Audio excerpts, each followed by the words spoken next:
وبه نستعين على أمور الدنيا والدين.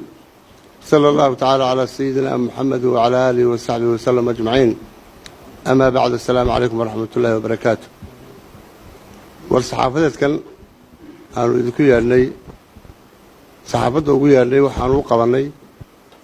waxaan u dhageysanay wax lagu sheegay war saxaafadeed oo jeediyay taliyaha guud ee ciidamada Somaliland Nuux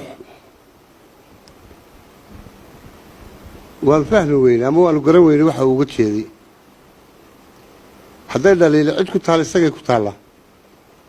Nuux bay ku taala dalka waxa laga hadlayaa ee dhibaato yaala waa ciidamadii uu halan kari waayay hadday bari qabteen iyo hadday buuraha joogaanba ciidankii uu halan kari waayay ayaa dhibtiisii taala maanta ninka hadlaa ma Nuux inuu isagu saxaasila hadduu qof yahay inuu saxaasila baa ku haboon qaab ku hadlina runtii ma yahay qaab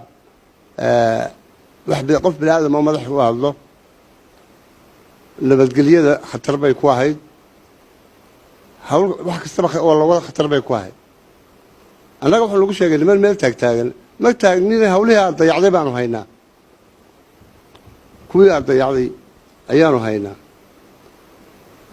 waxay markuu ka hadlayo caare qaabku uga hadlay wuxuu ahaa qaab ka duwan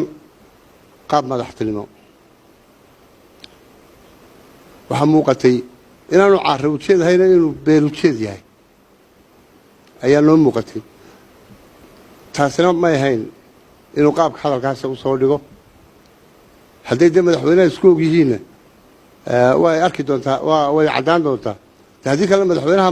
talaabo ka qaadi doona arrinka. Asalaamu calaykum waraxmatullahi wabarakaatu.